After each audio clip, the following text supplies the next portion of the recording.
बिलासपुर नाम के एक कस्बे में गंगा प्रसाद का परिवार रहता था। उसके परिवार में उसकी पत्नी सविता थी, बड़ा बेटा राजन और छोटा बेटा संजय थे। और इन लोगों के अलावा एक बहुत पुराना और ईमानदार नौकर जिसका नाम था चंपक। चंपक, अरे ओ चंपक, कहाँ हो भाई? ए जी, मुझसे ज्यादा तो आप चंपक का नाम लेते हो। अरे तुम्हारा नाम है क्या? हे भगवान, ये आदमी ना। क्या हो गया मालकिन?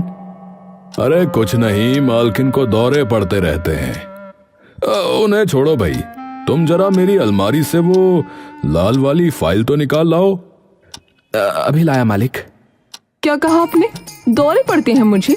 कौन से जन्म का बदला निकाल रहे हो मुझसे? अरे भाग्यवान, अरे मजाक करता हूँ, तुम तो बस गुस्से में ही रहती हो। देखो जी, मुझसे मजाक करना तो समझ आता है, पर मेरा मजाक क्यों बनाते हो? ये लीजिए मालिक, आपकी फाइल। और हाँ, वो अलमारी में ताला नहीं लगा था तो वो मैंने लगा दिया। ये लीजिए चाबी। हाँ हाँ, ठीक है ठीक है, अभी अपने पास रखो, बाद में ले लूंगा। ठीक है मालिक। चंपक चाबी लेकर वहाँ से रसोई में चला गया, पर सविता ने गंगा प्रसाद को घूरते हुए देखा और कहा, आपने चाबी चंपक के पास क्यों रहने दी? इतना भी किसी पर भरोसा नहीं करना चाहिए। अरे वो हमारा बहुत पुराना और ईमानदार नौकर है भाई। कितना भी पुराना हो और कितना भी ईमानदार, लेकिन एक दिन हर कोई धोखा दे ही देता है। ऐसा कभी नहीं होगा, समझी? ना हो तो अच्छा है, पर ध्यान रखो थोड़ा। एक दिन गंगा प्रसाद का बड़ा बेटा राजन खेत की फसल बेच कर आया। वो बहुत थका हुआ था। अरे बापू, ये लो, आज खेत की फसल बेच कर आया हूँ, ढेर सारा पैसा है, पहले नहा लूं फिर गिनवाऊंगा। हाँ हाँ, रख दे, अभी मैं कुछ काम कर रहा हूँ, तू भी नहा ले, फिर देखते हैं। ठीक है।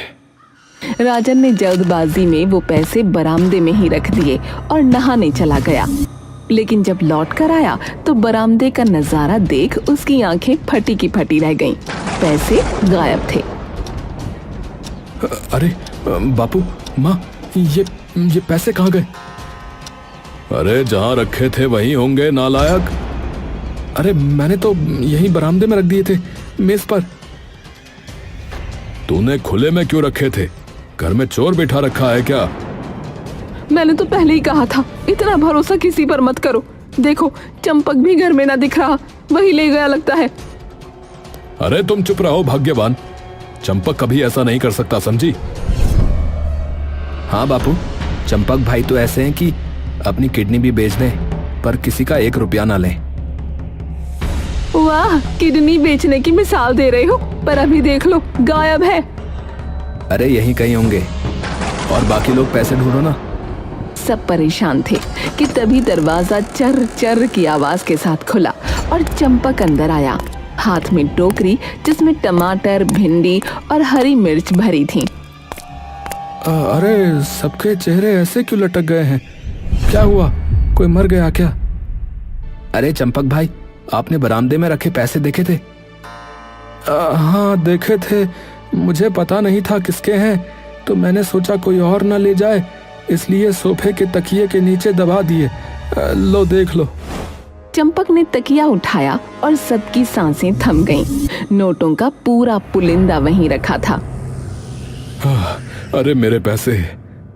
चंपक, मैं तो। देखा, मेरा चंपक दुनिया का सबसे ईमानदार व्यक्ति है भाई। गंगा प्रसाद ने मौका देकर खुशखबरी भी सुना दी। सुनो चंपक, ये पैसे राजन की शादी के लिए थे भाई। अब इसका ब्याह पक्का हो गया है, अब बस तारीख निकालनी है। अरे वाह मालिक, ये तो बड़ी खुशखबरी है।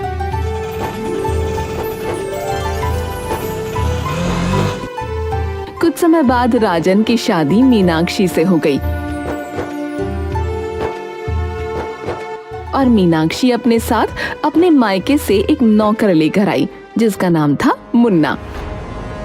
ये मुन्ना अनपढ़ है, हिसाब किताब में जरा कमजोर है, लेकिन हमारे घर का बड़ा वफादार नौकर है, इसीलिए पिताजी ने भेजा है इसे। अरे कोई बात नहीं, अब हम दोनों मिलकर काम करेंगे। आओ मुन्ना, चलो रसोई में चले। हाँ जी, चलो चलो। शुरुआत के दिन अच्छे बीते, लेकिन जल्द ही मुन्ना की हिसाबी हालत सामने आ गई। एक दिन वो लोग राशन रख रहे थे, तब चावल की बोरियां गिनते समय 1 2 3 4 5 6 2 8 और 2 10। अरे ये कैसे 10 हो गई? ये तो सिर्फ 8 है। अरे बेचारा गिनती और हिसाब में थोड़ा कच्चा है, बुरा ना मानो। अरे चंपक भाई, अब तो आपको मुन्ना को पढ़ाना पड़ेगा। हमारा चंपक तो 5वीं तक पढ़ा है भाई। लेकिन असली परीक्षा आई एक दिन, जब संजय ने मुन्ना को पैसों का काम सौंपा। मुन्ना, कोई आदमी आएगा और 10,000 रुपए देगा, रख लेना। ठीक है जी।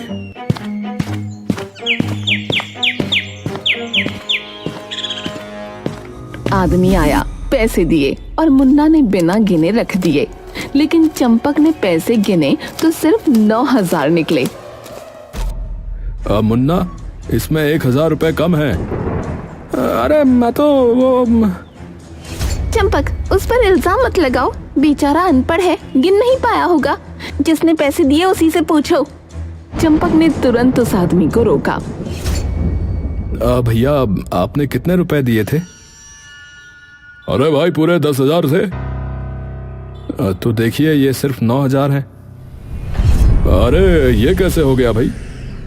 तभी मुन्ना ने पैसे लिए, एक एक नोट अलग किया और मुस्कुराकर कहा, अरे देखिए, ये पूरे 10,000 रुपए नोट आपस में चिपक गए थे। हाँ वही मैं कहूँ, मैं तो पूरे ही लाया था भाई।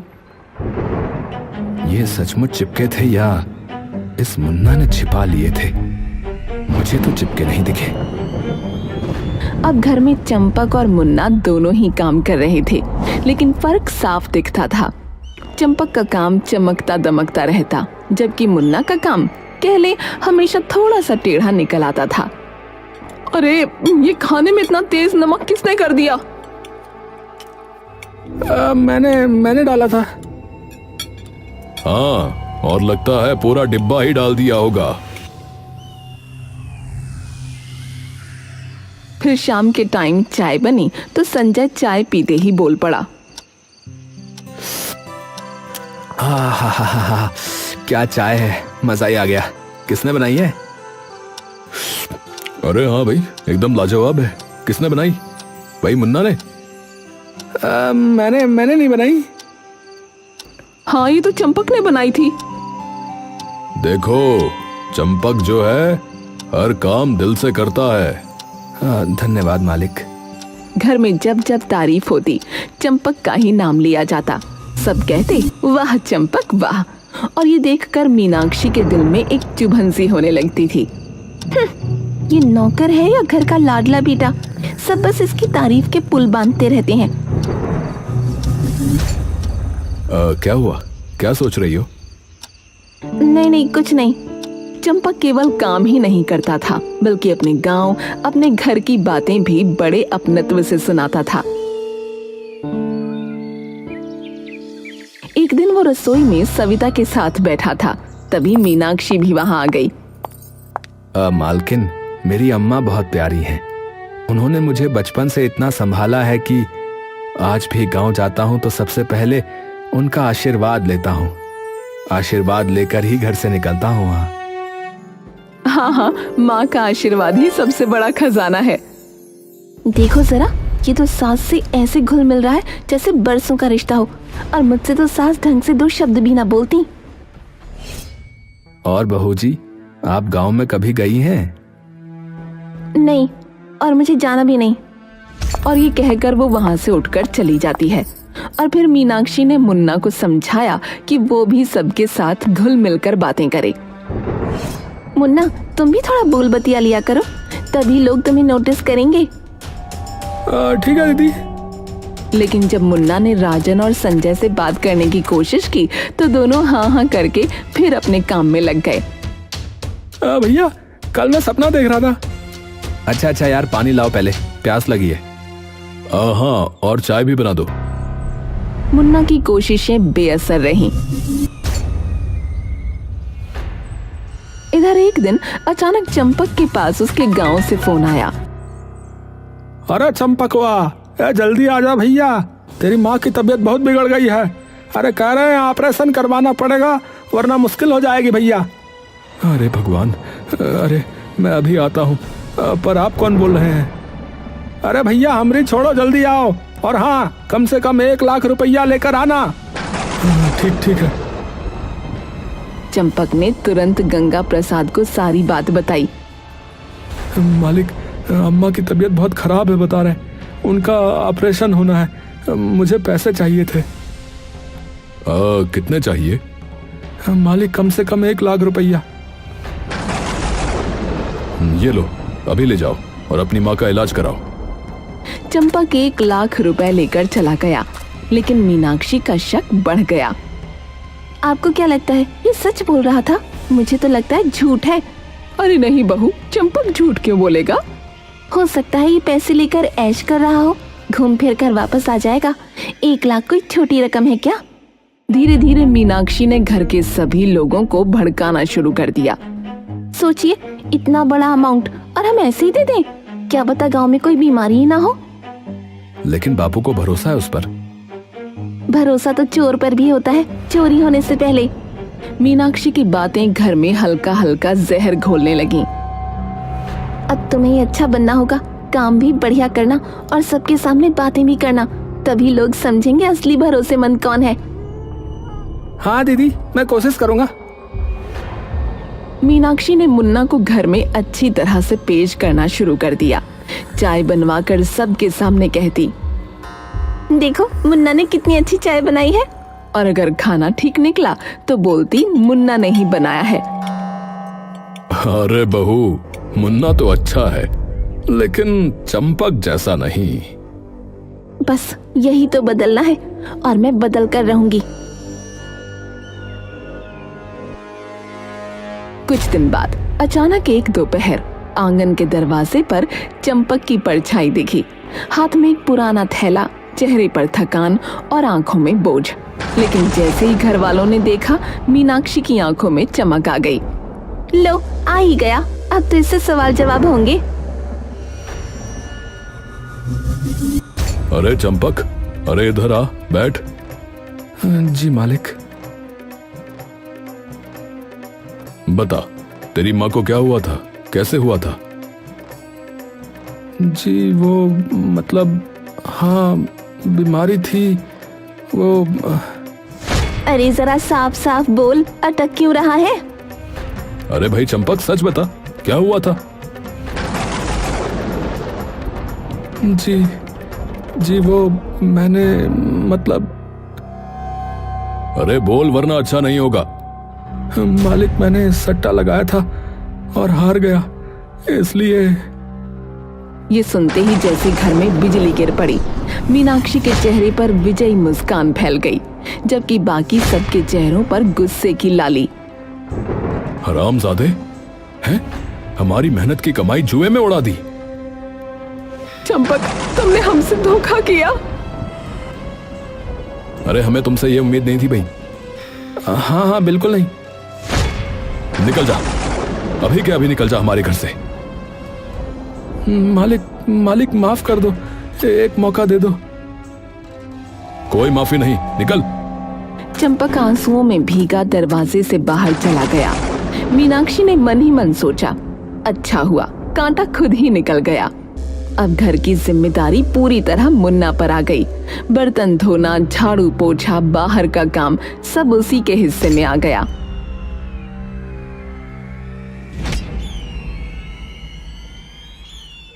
मुन्ना, ये लिफाफा लो, 50,000 रुपए हैं, मोहल्ले में शर्मा जी को दे आओ। ठीक है मालिक, अभी लेकर जाता हूँ। देख रहे हो मुन्ना कितना ईमानदार है, भरोसे के काबिल है। हाँ, अच्छा लड़का है। मुन्ना पैसे देकर लौटा तो गंगा प्रसाद भी खुश हो गया और बाकी सब ने भी उसकी तारीफ की। अच्छा काम किया मुन्ना। हाँ, बिल्कुल सही टाइम पर पैसे पहुंचा दिए। धन्यवाद भैया। कुछ दिन बाद मैं सोच रही हूँ अपने गहने बैंक के लॉकर में रखवा दूं। मुन्ना ले, तू ले जाकर रखा। हाँ, अब मेरे भी रखवा दे, कहीं चोरी ना हो जाए यहाँ। ठीक है भाई जी, दोनों के रख देता हूँ। मुन्ना ने दोनों के गहने लेकर बैंक की ओर रुख किया। सूरज तेज था, लेकिन उसके मन में कोई शक या डर नहीं।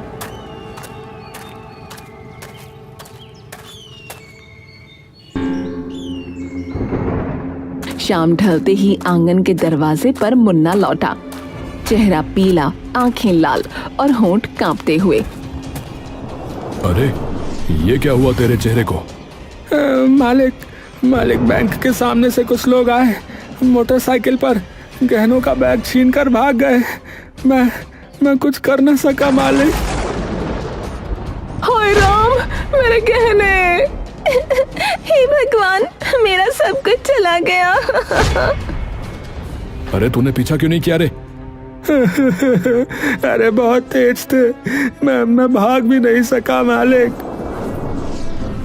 अरे ये क्या हो गया? आंगन में मातम सा माहौल छा गया।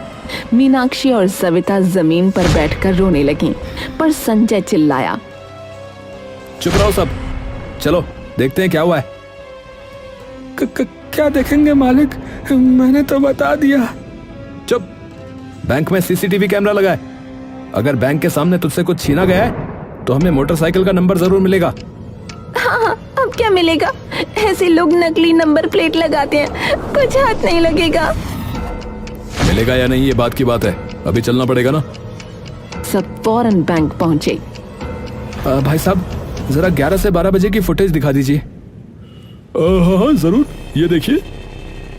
सबकी नजरें स्क्रीन पर जमी और अगले ही पल सबके चेहरों का रंग उड़ गया। मुन्ना तो बैंक पहुंचा ही नहीं था, चोरी होना तो दूर, वो गहनों का थैला लेकर कहीं और चला गया था। ओह, तो ये है तेरी सच्चाई। कहाँ है गहने? बोल, वरना पुलिस को बुलाऊंगा। जी मैं वो। अरे मैं क्या कर रहा है, बोल।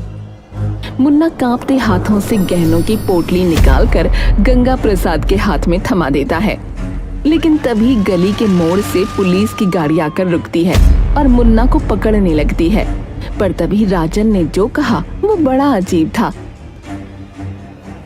चलो मीनाक्षी, तुम भी जाओ। मैं क्यों जाऊंगी भला? क्योंकि अब तुम्हारा असली चेहरा भी सबके सामने आना चाहिए। क्या बकवास है ये? बकवास नहीं, सच है। हमें पता है कि तुम मुन्ना से मिली हुई हो। गहने और पैसे हड़पने का प्लान तुम दोनों ने मिलकर बनाया। झूठ। और ये तेरा खास नौकर मुन्ना कहाँ जाता है, क्या करता है, हमें सब पता है। हमने इसके पीछे एक जासूस लगा रखा था। इतना कहते ही भीड़ के पीछे से कोई आगे बढ़ा और मीनाक्षी की आंखें फैल गईं। चंपक, ये तो आप लोगों ने निकाल दिया था, फिर? नहीं, चंपक हमेशा से हमारे साथ था, हमेशा ईमानदार। क्योंकि हमें पता चल गया था कि वो अम्मा के बीमार वाली बात झूठ है। लेकिन कैसे? क्योंकि चंपक की असली माँ तो इस दुनिया में है ही नहीं। जिस दिन वो अपनी अम्मा के बारे में बात कर रहा था तो वो अपनी पड़ोसन कमला अम्मा की बात कर रहा था। और जब फोन आया तो कहा गया तुम्हारी माँ बीमार है। तब हमें समझ आ गया खेल कोई और खेल रहा है। गंगा प्रसाद ने मीनाक्षी की तरफ इशारा किया। हमें शक था, लेकिन सबूत चाहिए था, इसीलिए चंपक को वापस भेजा गया और पूरा नाटक किया गया। इसके अलावा जब फोन कॉल की जांच कराई गई तो पता चला कि वो तो मुन्ना ने करी थी। और हाँ मुन्ना, जब हमने तेरे बारे में पूछताछ की तो पता चला कि तू अनपढ़ नहीं बल्कि पढ़ा लिखा है। और मीनाक्षी, जिस तरह तू हर बार इसकी तरफदारी करती थी, सब साफ हो गया। हम बस सही मौके का इंतजार कर रहे थे और आज तुम दोनों रंगे हाथों पकड़े गए। मुझे माफ कर दो। गलती हो गई मालिक, गलती हो गई। गलती नहीं, गुनाह, और गुनाह की सजा मिलती है। पुलिस आगे बढ़ी और दोनों को हथकड़ी पहनाकर ले जाने लगी। भीड़ में सन्नाटा था। मालिक, आपने मुझ पर भरोसा किया, इसके लिए धन्यवाद। अरे ये तो तुम्हारी ईमानदारी का फल है भाई चंपक। तुमने साबित कर दिया कि भरोसा कभी टूटना नहीं चाहिए। पुलिस की गाड़ी धूल उड़ाती हुई निकली और वो लोग चंपक के साथ घर वापस आ गए।